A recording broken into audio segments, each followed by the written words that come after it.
저는 지금 새벽 기도를 갔다 왔어요. 그래서 머리도 엉망이고 얼굴도 부어있고 그런데 여러분 제일 중요한 게 뭘까요? 저는 남하고의 약속을 지키는 것도 되게 중요하다고 생각을 하지만 자기 자신과의 약속을 지키는 것도 굉장히 중요하다고 생각을 해요. 갑자기 어제 그런 생각이 드는 거예요. 아, 내가 정말 기도할 게 너무 많은데 내가 지금 무엇을 중요하게 생각하고 있는 거지? 이런 생각이 들었던 거예요. 요즘에 제가 읽고 있는 책이 있어요. 이게 약간의 인디언들의 어떤 지혜를 담은 책이더라고요. 그래서 4가지의 약속 그렇게 정리가 돼 있는데 이 책이 마치 제가 처음 책 읽는 분들한테 추천했던 청소록하고도 되게 비슷해요. 얇은데 그 안에 내용은 굉장히 평이해요. 그런데 임팩트 있는 그런 내용들이 들어있는 거예요. 이 4가지 약속을 정리하면 되게 간단한 내용들이에요. 사실은 첫 번째는 말로써 죄를 짓지 말라, 이런 내용이 들어가 있어요. 그런데 이거는 누구나 너무 잘 알고 있는 내용이잖아요. 그런데 사람들이 가장 두려워하는 거는 뭔지 아세요? 사람들이 가장 두려워하는 거는 매일매일 살아있다는 거를 두려워한다는 거예요. 여러분, 매일매일 살아있다는 거를 두려워하시나요? 저도 너무너무 힘들 때는 정말 눈 뜨는 게 두려운 때가 있었어요. 그런데 지금은 살아있는 거에 감사할 때가 훨씬 더 많죠. 그런데 이 책에서는 많은 사람들은 살아있는 것 자체를 두려워한다고 이렇게 써 있어요. 말로써 죄를 짓지 말라. 이거는 사실 너무나 평이한 명제인데 가끔씩 저희를 뼈 때린다고 표현하잖아요.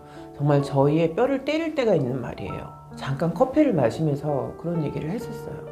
사람들은 누구나 말로써 상처 받는 거를 기억하지 내가 말로써 남한테 상처 준 거를 기억을 못 하잖아요. 내가 말한 게 그런 의도가 아니었어도 상대가 내가 한 말로 인해서 상처를 받았다고 하면 그건 역시 상대방을 실족시키는 일이다. 이런 얘기를 했었는데 또 한편으로는 그런 얘기도 하게 된 거예요. 솔직하게 얘기하고자 하는 자리에서 그 솔직함을 받아들이지 못하는 상대도 들을 자세가 안 돼 있는 거다.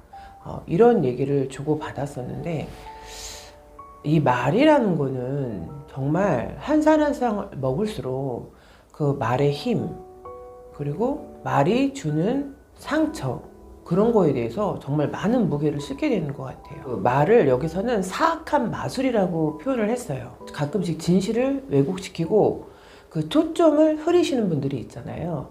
그래서 새치혀로 그 사실과 진실을 포장하고 악용하는 경우를 가지고 그런 그 대표적인 예를 남의 험담을 예를 들고 있어요.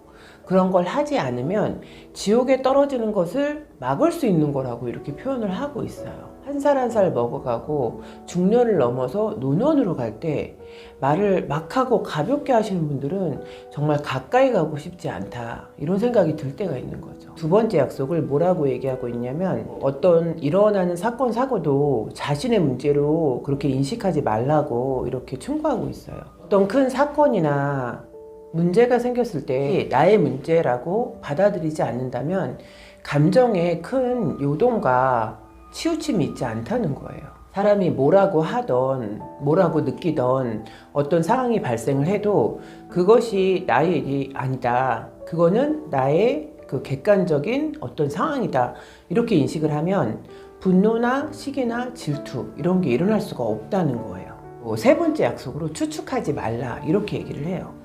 우리가 생활을 하다 보면 정말 지레짐작하는 그런 많은 추측들로 인해서 많은 오해가 발생하잖아요. 제멋대로 추측하기보다는 명쾌하게 질문을 해서 해답을 얻는 게 훨씬 낫다는 거예요. 사람들은 가끔씩 심판하고 학대까지 하고 짐작을 한다는 거예요. 많은 분들이 우리가 20대 때 연애할 때 보면 막 그러잖아요. 어떤 사람의 단점을 보이면 아, 내가 그 사람을 변화시킬 수 있을 거야.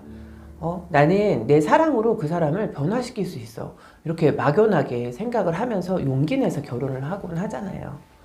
그런데 결국 사람은 변하지 않는다는 거예요. 결국은 내가 변해야지 그 상대가 변하기를 바랄 수는 없다는 거예요. 다 아시잖아요.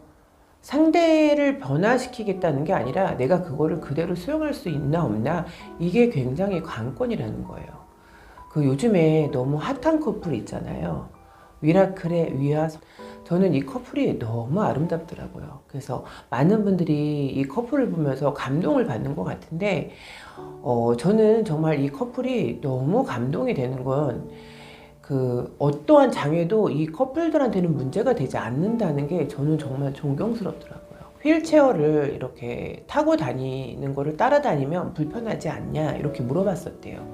그런데 오빠가 휠체어를 타고 가는 길은 너무 안전해서 내가 뒤따라갈 수 있어서 오히려 더 좋다 이렇게 얘기를 했었다는 거예요. 그래서 정말 마음이 착하다 이런 생각을 했었어요. 그런데 여러분 그거 아시죠? 아무리 숨기려고 해도 그 사람의 진심은 그 얼굴 표정과 행동에서 드러나게 돼 있잖아요. 그걸 숨길 수는 없는 거잖아요. 근데 이 위와 님은 정말 진심으로 서로를 이해하고 수용하고 있구나.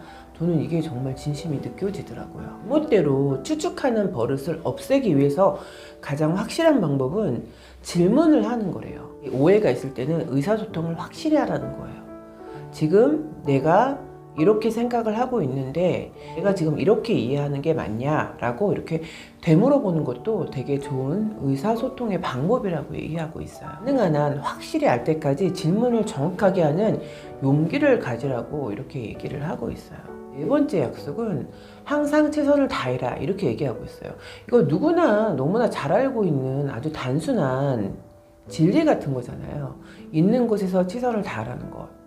저는 중용 23장을 굉장히 좋아해요. 그래서 제가 그 중심을 읽고 흔들릴 때 가끔 중용 23장을 떠올리곤 하거든요. 그런데 여기서도 매 순간순간 어떤 어려움이 와도 최선을 다하라. 이거를 네 번째 약속으로 이렇게 제시하고 있어요. 이 책에서 너무 간단한 얘기인데 깊은 울림을 주는 글을 한번 읽어드릴게요. 어떤 상황에서도 항상 최선을 다하라. 더도 덜도 아닌 자신의 최선을. 그러나 최선의 질적 수준이 언제나 똑같을 수 없다는 사실을 명심하라. 세상의 모든 것은 살아있으면서 끊임없이 변화한다. 많은 것이 변하기 때문에 자기 자신이 스스로 나는 최선을 다했어 이런 생각이 들면 스스로를 심판하거나 죄책감에 시달릴 필요는 없다는 거예요. 제가 이거를 읽고 어떤 생각이 들었냐면 이혼을 안타깝게 생각하는 많은 분들이 저한테 그런 질문을 했었어요. 너는 결혼 생활에 최선을 다했니? 이렇게 물어본 분들이 몇 분 계셨어요. 그래서 저는 그 질문을 제가 7년을 별거하고 이혼을 했었거든요. 근데 그 7년이란 별거 기간 동안 저는 저 자신한테 가장 많이 던졌던 질문은 나는 과연 결혼 생활에 최선을 다했나? 이거에 대해서 저는 수없이 많은 질문을 던졌던 것 같아요. 지금 생각해 보면 지금은 너무 많은 세월이 흘렀죠. 그래서 지금 생각해 보면 그게 최선이 아니었을 수도 있겠다라는 생각이 드는데 그 당시에는 제가 그 별거를 7년 동안 하는 동안 저한테 수만 번 물어봤었던 것 같아요. 그런데 그때 그 당시에는 나는 정말 최선을 다했어. 내가 할 수 있는 모든 방법과 수단을 다 동원해서 난 최대한 노력을 했어. 이런 생각을 끊임없이 했었던 것 같아요. 그 당시에는 그게 저의 최선이었던 것 같아요.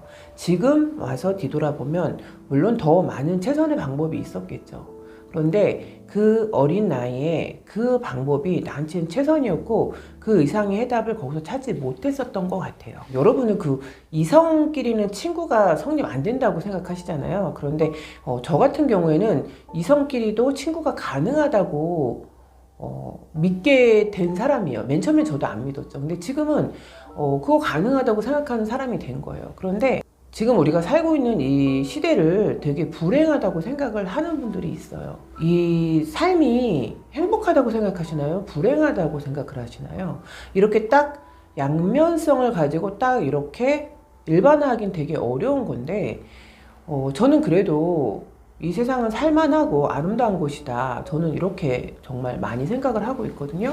그런데 그래도 많은 분들 중에서는 세상은 너무 힘들고 참 무거운 곳이다 이렇게 생각하시는 분들도 많이 있으시더라고요. 저희는 이 세상에 행복하고 즐거우려고 온 거라는 그런 사명이 있다는 거예요. 사랑하기 위해서 이곳에 온 거라는 거예요. 책에 어떤 그 대사의 말을 빌려서 정리해 둔 글이 있는데 삶에 대해서 한번 생각하게 하는 쉽고 깊은 글인 것 같아서 한번 읽어드릴게요. 자네는 자네의 즐거움이나 삶을 희생하려고 여기에 온 게 아니야. 오히려 살기 위해, 행복해지기 위해, 사랑하기 위해 여기에 온 거라네. 자네가 최선을 다해 참선할 수 있는 한계가 2시간인데 만일 8시간을 그런다고 하세. 자네는 틀림없이 점점 지치고 본질을 놓치게 되면서 인생의 즐거움을 누리지 못할 걸세. 자네가 할 수 있는 최선을 다하게. 그러면 몇 시간을 참선하든 살아가면서 사랑하고 행복해질 수 있다는 걸 배우게 될 걸세. 그러니까 어떤 거를 할 때 빨리 한꺼번에 하려고 내가 할 수 있는 양이 2시간인데 시일을 땡겨서 8시간을 해서 그거를 해내려고 한다는 거예요. 그런데 사실 그 과정에 많은 즐거움이 있잖아요. 갑자기 그 과정을 얘기하니까 저희 아들이 그 모 대기업에 시험을 봤었어요. 그런데 이제 마지막 파이널에서 떨어졌는데 그 테스트에서 그런 질문이 있었대요. 간단하게 말하면 너는 과정주의냐 결과주의냐 이런 질문지가 있었대요. 근데 저희 아들은 결과주의라고 썼대요. 그래서 제가 그랬어요. 아들 그렇게 쓰면 엄마라도 떨어뜨린다고. 근데 저희 아들이 그러는 거예요. 엄마 현실이 사람들이 과정은 안 보잖아. 결과만 보잖아. 이렇게 얘기하는 거예요. 그래서 그건 맞지. 사람들이 결과만 보지만 정말 이 사회에서 결국 필요한 사람들은 뭘까? 제가 저희 아들하고 그런 얘기를 했었어요. 결과를 위해서 무조건적으로 많은 거를 희생하고 그 결과를 득하는 사람을 과연 좋아할까? 과정이 최선을 다했지만 결과가 안 좋을 수도 있는 거야. 그러면 결론은 사람들이 결과로 따지겠지만 그래도 사람들은 과정이 아름답길 바라는 게 그 선발하고자 하는 사람의 의지일 것 같아. 이게 저희 아들이 이야기에는 정말 현실과 이상이 반한다고 생각을 하는 거죠. 저희가 그 현실과 이상을 반하게 그렇게 젊은 사람들한테 인지시키는 거는 결국 어른들이 그런 사회 현상을 만든 게 아닌가. 저는 가끔 이런 생각이 들 때가 있어요. 근데 이런 거를 자녀들한테 이해시키기는 되게 어려울 때가 있는 거죠. 제가 그 새벽 기도를 갔다 오면서 그냥 내 스스로의 하늘이 주신 어떤 약속이 있다면 난 그 약속을 지키고 살아봐야 되겠다. 이런 결심이 들어서 그냥 제가 읽는 책하고 또 너무 우연히 일치를 하는 거예요. 그래서 여기서는 그 4가지 약속이라고 표현을 했는데 나는 과연 몇 가지 약속을 지키면서 살 것인가에 대해서 한번 생각해보는 계기가 되는 새벽 시간이었습니다.